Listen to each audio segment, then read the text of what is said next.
오늘 이 사건은 여러분이 그림을 한번 그려보셔야 돼요. 내가 지금 2000년 전 유대 땅에 서 있다고 생각하고 머릿속에 이 광경을 한번 그려보십시오. 지금 예수님께서 제자들과 함께 나인이라고 하는 성을 향해서 걸어가고 계십니다. 나인성은 예수님이 주로 활동하셨던 갈릴리 가버나움에서는 하루길쯤 남쪽으로 떨어져 있는 조그마한 성입니다. 그 성을 향해서 주님이 거의 가까이 가셨는데 성에서 나오는 이 장례 행렬과 우연히 마주쳤습니다. 맨 앞에는 여자들이 슬피 울면서 나아가고 있습니다. 그 뒤로 관을 맨 남자들이 따라가고 있습니다. 그 뒤에는 돈을 주고 데리고 온 호곡꾼이 애절하게 피리를 불면서 또 곡을 하면서 따릅니다. 그 뒤로 성에 많은 사람들이 슬픈 얼굴을 하고 따라가고 있습니다. 장례식이 슬프지 않은 장례식이 어디 있겠습니까마는 지금 이 장례 행렬은 보는 이들의 가슴을 특별히 더 아프게 만듭니다. 왜냐하면 죽은 이가 과부의 하나밖에 없는 아들, 독자 아들이기 때문입니다. 유대 땅에서 과부라는 사람은 가장 가련하고 불쌍한 존재입니다. 모든 것이 남성 중심으로 되어 있는 이 남자 중심의 사회에서 남편을 잃는다는 것은 이제 이 세상에 아무 기댈 데가 없이 홀로 내동댕이 쳐진 것을 의미합니다. 그래서 하나밖에 없는 아들, 그 독자 아들에게 모든 소망을 걸고 살았겠지요. 그런데 그 아들마저 훌쩍 어머니를 등지고 세상을 떠나버린 것입니다. 남편을 떠나보낼 때는 그래도 견뎌볼 수 있었습니다. 그런데 사랑하는 자식을 떠나보낼 때는 정말로 감당할 수가 없습니다. 아마 그 여인은 울다가 지쳐서 눈물마저 다 말라버렸을 것입니다. 기억하실지 모르겠습니다만 1997년에 괌에서 대한항공 항공기가 추락한 비극적인 사고가 있었습니다. 비행기가 마치 그 휴지 조각처럼 처참하게 찢겨져 나갔습니다. 모처럼 괌에서 휴가를 즐기려고 하던 사람들, 가족들과의 상봉의 기쁨에 들떠있던 사람들, 그 모든 사람들의 꿈이 비행기 잔해처럼 산산조각이 났습니다. 오열하는 그 가족들을 보면서 우리 온 국민들도 따라서 울었지 않습니까? 그리고 꼭 1년이 지나서 이제 사고 1주기를 맞아서 그 유족 중에 미망인 한 분이 괌 현지에 갔는데 기자가 이렇게 마이크를 들이밀면서 인터뷰를 하자고 하는데 그 여인이 인터뷰 중에 이렇게 말을 했습니다. 사람들은 우리들어 이제 그만 잊으라고 합니다. 이제 그만 잊어버리고 돌아와서 남은 삶을 추스르라고 합니다. 그러나 그들은 몰라요. 남은 삶이 어디 있어요? 우리에게 더 이상 남은 삶이란 존재하지 않아요. 지금 나인성의 과부가 꼭 그렇습니다.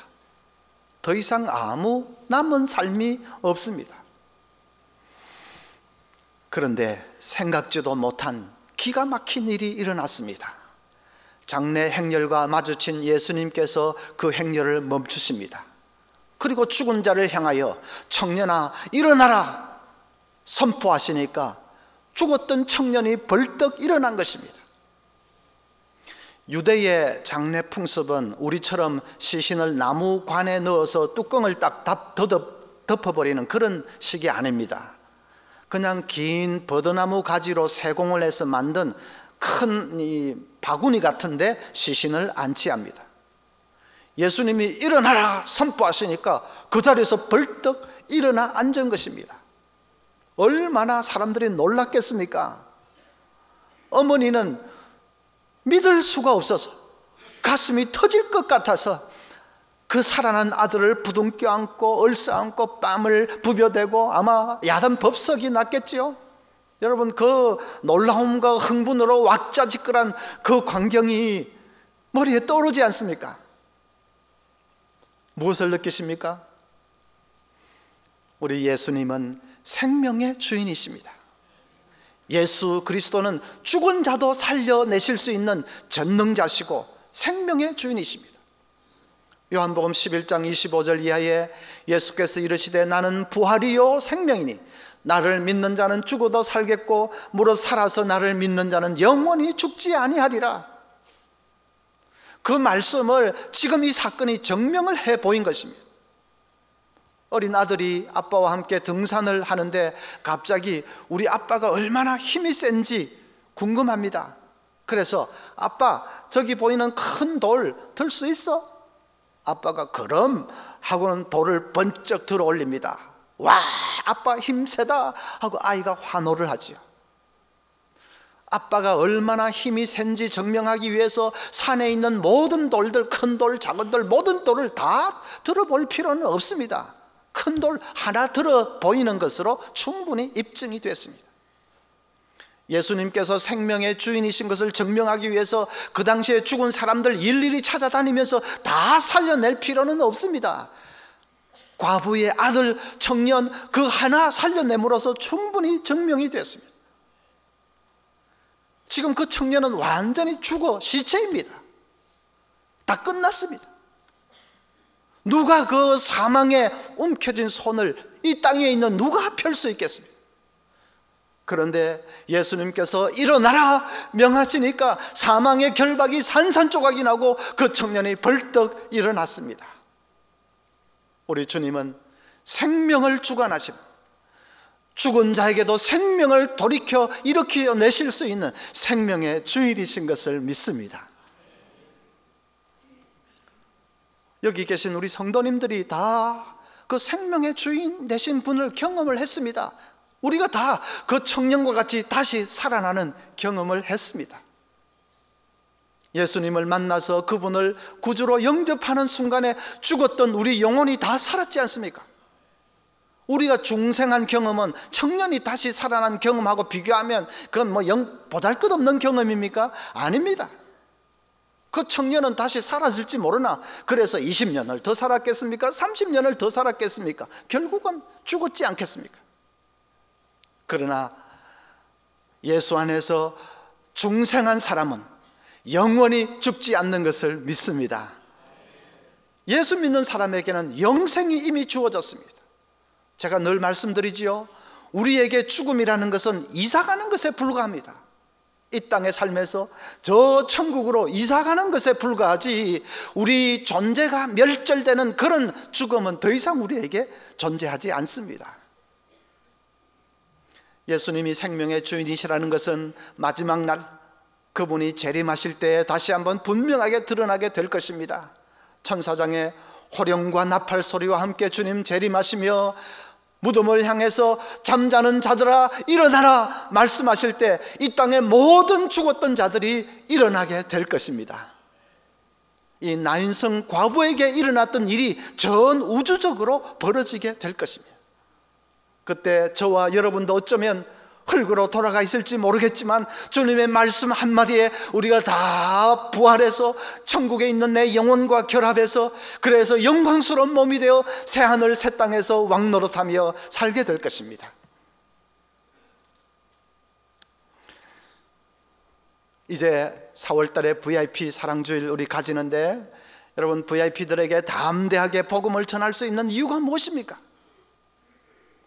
그들이 예수를 만나기만 하면, 예수님을 영접할 수만 있다면, 그러면 죽음을 이길 수 있기 때문에, 영원한 생명을 얻을 수 있기 때문에 그렇지 않습니까? 그래서 담대하게 기쁘게 복음을 전하는 것이지요. 벌써부터 기대가 됩니다. 우리의 몇 마디 말로 죽었던 생명이 살아나 영생을 얻는 그 놀라운 일이 일어날 것을 생각하니까 벌써부터 흥분이 됩니다. 여러분, 우리 이 믿음의 삶이라는 것은 전능하신 하나님을 바라보는 삶이라는 것을 잊지 마십시오. 우리가 하나님을 향하여 주여 부르는 그 한마디 속에는 어마어마한 능력이 있다는 것을 잊어서는 안 되겠습니다. 오늘 말씀을 보니까 이 생명의 주인이신 예수님의 성품에 두 가지 특징이 있는 것을 보게 됩니다. 첫째로는 예수님은 우는 자를 불쌍히 여기시는 분이십니다. 난성으로 올라가시던 예수님의 발걸음을 멈춘 것이 무엇이지요? 13절 보면 주께서 과부를 보시고 불쌍히 여기사 울지 말라 하시고, 주님의 발걸음을 멈춘 것은 과부의 눈물이었습니다. 눈물을 보는 순간에 우리 주님께서는 도저히 더 이상 발걸음을 옮기실 수가 없었습니다. 성부 하나님도 마찬가지입니다. 히스기야 왕이 죽을 병에 걸려서 통곡을 하니까 하나님이 어떻게 하셨습니까? 이사야 35장 5절 보면 38장 5절 보면 너는 가서 히스기야에게 이르기를 내 조상 다윗의 하나님 여호와께서 이같이 말씀하시기를 내가 내 기도를 들었고 내 눈물을 보았노라. 내가 내 수한에 15년을 더할 것이다. 내가 너의 기도를 들었고 너의 눈물을 보았다. 하나님의 말씀입니다. 그래서 생명을 연장시켜 주셨습니다. 우리 하나님은 여러분 눈물을 보시는 하나님이십니다. 눈물 앞에서 걸음을 옮기지 못하시는 하나님이신 것을 여러분 믿으시기를 바랍니다. 어렵고 힘든 문제가 있습니까? 주님 앞에 나아가 우십시오. 강남 어느 대형교회에 부목사님이 부임을 해서 자기 맡은 교구를 쭉 신방을 하다가 깜짝 놀랐다고 합니다. 그런 지역에 사는 사람들은 다 편안하고 다 잘 사는 줄 알았는데 신방하면서 교인들의 가정의 깊숙한 문제를 들여다보니까 그게 전혀 아니었습니다. 어떤 가정은 카드 빚을 갚느라고 부부가 밤낮으로 뛰는데도 해결이 안 되어서 전전긍긍하는 가정도 있고, 저 꼭대기 옥탑방에서 근근히 끼니를 잇는 가정도 있었습니다. 경제적으로는 살만하지만 자녀가 툭 하면 가출을 내서 부모 얼굴에 수심이 떠나지 않는 가정도 있었습니다. 남편이 바람을 피워서 부인이 2년 넘도록 고통하는 가정도 있고, 남편이 식물인간 되어서 쓰러져서 온 식구들이 신음하는 그런 가정도 있었습니다. 인생이 고해 바다라는 것은 뭐 저 달동네 그런 데만 있는 것이 아니라 강남 어디라도 똑같다는 것을 목사님이 비로소 깨달았다고 했습니다. 송파 뭐 여기 동네도 다르지 않겠죠. 힘들고 어려운 문제가 있습니까?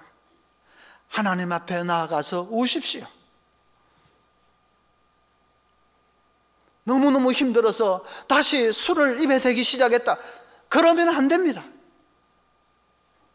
한 달 가까이 한숨도 못 자고 끙끙했다, 그러지 마십시오. 하나님 앞에 나아가 다 쏟아내놓고 우는 것입니다. 기도할 때 하나님 이렇게 해주십시오, 저렇게 해주십시오, 너무 답을 제시하지 마십시오. 내가 답을 제시하다가 보면 그 답이 하나님의 뜻과 상충될 때도 많습니다. 나는 하나님 이렇게 해주십시오 하는데 하나님의 뜻은 다를 때가 있습니다. 그래서 너무 답을 제시하지 말고 상황을 아뢰십시오. 하나님, 나에게 이런 문제가 있습니다. 이런 아픔이 있습니다. 못 견디겠습니다. 상황을 있는 그대로 아뢰십시오. 하나님이 히스기야의 기도를 들으셨다고 하는데 히스기야가 어떻게 기도했습니까? 이사야 38장 2절부터 보면 히스기야가 얼굴을 벽으로 향하고 여호와께 기도하여 이르되 여호와여 구하오니 내가 주 앞에서 진실과 전심으로 행하며 주의 목전에서 선하게 행한 것을 기억하옵소서 하고 히스기야가 심히 통곡하니, 히스기야는 병 낫게 해주세요 그렇게 답을 제시하지 않았습니다. 그냥 하나님 지난날 내가 어떻게 산 것을 기억해 주소서, 그리고 지금 나를 불쌍히 여겨주소서, 그리고는 그냥 울었습니다. 기도는 내가 답을 제시하는 것이 아닙니다. 답은 하나님이 알고 계십니다. 답은 하나님이 더 잘 알고 계십니다. 그냥 내 안타까운 상황을 아뢰십시오. 하나님 아버지, 우리 가정에 이런 문제, 이런 힘든 십자가 도무지 감당을 못하겠습니다. 하나님 불쌍히 여겨주십시오. 그리고는 우는 것입니다. 답답하고 슬프고 힘든 것 다 쏟아내놓는 것입니다. 의사 전도왕 책을 쓴 이병욱 장로 얘기를 들어보면 자기는 진찰하면서 울고 싶을 때는 기도하면서 실컷 우십시오, 그렇게 권한답니다. 일반 처방전 외에 실컷 우십시오 하는 처방전을 따로 하나 더 써줍니다. 왜냐하면 자기는 환자를 볼 때에 차트를 보는 대신에 눈을 본답니다. 그러면 마음이 보입니다. 고통이 있구나, 분노를 품고 있구나, 두려움이 있구나, 그것이 보입니다. 그 고통과 분노와 두려움의 응어리가 바로 암세포가 자라는 둥지와 같습니다. 그 둥지에서 암세포가 번식해 나가는 것입니다. 그래서 다 용서해버리고 그냥 우십시오, 그렇게 권하는 것입니다. 보호자에게도 환자가 기대어서 울 수 있도록 좀 팔을 빌려주라고 말을 한답니다. 그것이 당신이 환자를 도울 수 있는 최고의 도움이니까 실컷 기대해서 울 수 있도록 그냥 팔을 빌려주라. 하루는 어떤 부인이 병원에 찾아왔는데, 초등학교 교사인데 진찰을 해보니까 자궁암입니다. 그 부인 말이 자기가 병 걸리고 나서 남편이 자기를 대하는 태도가 달라졌답니다. 뭔가 불길한 듯이 자기를 자꾸 피한다는 것입니다.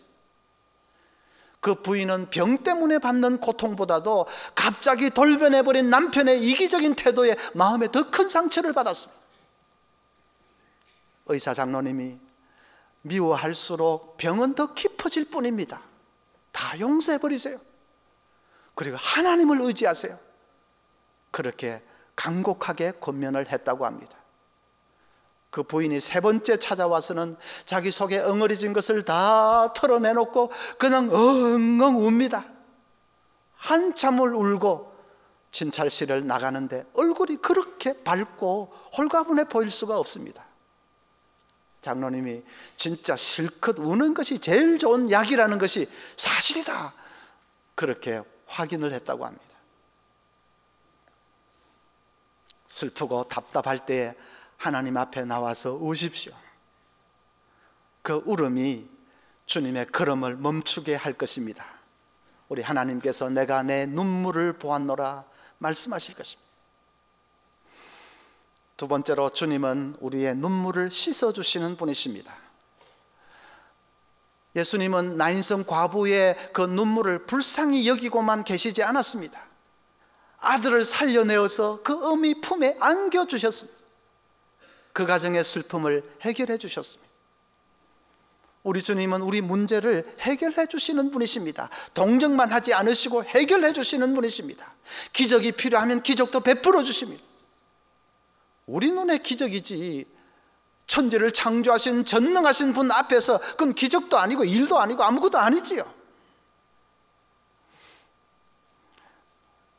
지난주 구정을 맞아서 부산에 내려가는데 소식이 들리기를 우리 집사님 중에 한 분 모친이 연세가 너무 높아가지고 오늘 내일 하신다는 소식이 왔습니다. 그런데 그 모친께서 부산에 계신답니다. 그래서 제 생각에 그러면 내가 부산에 체류하는 동안에 돌아가시면 내가 바로 가서 집례할 수 있겠다. 이왕 초상이 날 것 같으면 그 기간 동안에 나면 좋겠다, 그렇게 생각을 했는데 이제 부산을 떠나야 되는데 아무 소식이 없어서 알아보았더니 병원에서는 가망이 없다고 집에 데려가라고 해서 집으로 모시고 왔는데 집에서 더 소생이 되셨답니다. 호스 이 다 빼버리면 돌아가셔야 되는데 다 빼고 나니까 오히려 사람도 알아보고 그리고 찾아오는 자녀들에게 축복 기도도 해주고 더 회춘이 되셨습니다. 정말로 사람의 일은 알지 못하는 희한한 일들이 많습니다. 그런가 하면 어떤 미국의 스턴트맨은 저 나이아가라 폭포에서 3번이나 떨어져도 끄떡없이 살아난 사람인데 맨하탄 거리를 걷다가 어느 꼬마가 버린 바나나 껍질에 쫄딱 미끄러져서 이 뇌진탕으로 죽어버리고 말았습니다. 하나님이 손을 놓아버리면 그냥 미끄러져도 죽는 거고요. 생명의 주인이신 그분께서 붙드시면 생각지도 못한 일도 일어나고요. 하나님 우리 문제를 해결해 주시는 분이십니다. 어떤 강남의 어느 교회에 한 여성도님이, 그분은 결혼하면서 좀 늦게 예수를 믿었습니다. 그런데 다행히 이제 새신자반 공부하면서 하나님 살아계신 것도 깨달아지고 신앙이 착실하게 자랐습니다. 하루는 남편 직장으로부터 급하게 남편이 응급실에 실려갔다는 연락이 왔습니다. 아침에만 해도 오늘 일찍 올게 하면 나갔던 남편인데 응급실이 웬 말입니까? 달려가 보았더니 생전 보지도 못한 큼직막한 호스를 코에 꽂고 있고 병명이 무슨 출혈성 괴사성 췌장염이라고 합니다. 며칠만 늦었어도 생명을 잃을 뻔했다고 합니다. 그때부터 힘든 투병 생활이 시작되었습니다. 그런데 한 달이 지나고 자꾸 시간이 지나도 호전이 되기는커녕 점점 상황이 나빠지는 겁니다. 합병증이 와서 늑막염, 황달, 그래서 막 눈은 노래지고 수술 몇 번 하고 나니까 몸이 그냥 쇠꼬쟁이처럼 됐습니다. 너무나도 힘든 나날인데 그래도 그 날을 견딜 수 있었던 것은 기도의 힘이었다고 합니다. 병원 근처에 있는 그 교회를 새벽마다 나아가서 하나님 앞에 간절히 기도하면 두렵다가도 또 마음에 용기가 생기고 낙심이 되다가도 또 힘이 생기고 그래서 버텨냈습니다. 하루는 남편이 수술을 또 했는데 장출혈이 생겼습니다. 호수로도 피가 나오고 입으로는 시커먼 피를 꿀꺽꿀꺽 토해내는데, 그래서 새로 또 이 수혈을 하면 또 피를 토하고 또 토하고, 진짜 그런 무서운 광경은 생전 처음입니다. 수간호사도 이렇게 힘든 경우는 처음이라고 하면서 아직 이분이 의식이 있을 때 마음 단단히 먹고 가정 문제를 정리하라고 합니다. 이 부인이 또 교회로 달려갔습니다. 그리고 부르짖었습니다. 하나님, 내 남편은 언젠가는 하나님 앞에 서야겠지만은 그래도 지금은 아니지 않습니까? 예수 제대로 믿고 죽더라도 죽어야지요, 천국 가야지요, 지금은 아니지 않습니까? 통곡을 하면서 울부짖으면서 기도했습니다.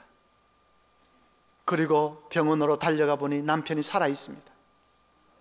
하루하루 의사들도 정말 하늘에 맡긴다고 하던 그 힘든 한 주간이 그렇게 해서 지나갔습니다.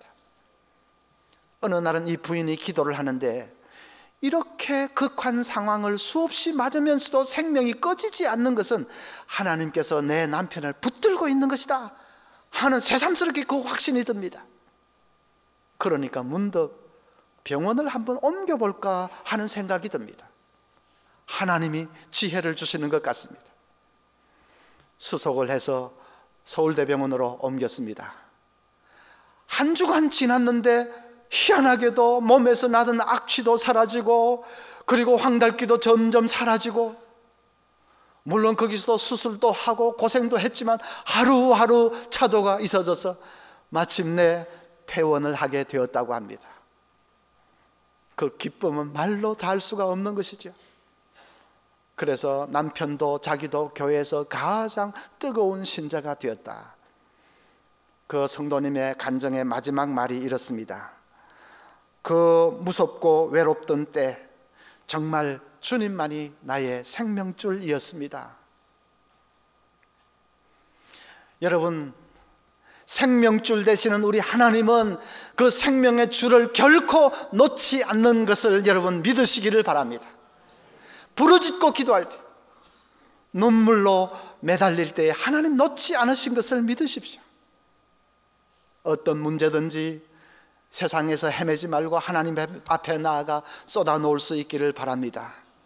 눈물로 간구할 수 있기를 바랍니다. 그래서 슬픔의 밤이 지나고 정말 기쁨의 새 아침을 맞는 우리 모두가 될 수 있기를 간절히 소원합니다.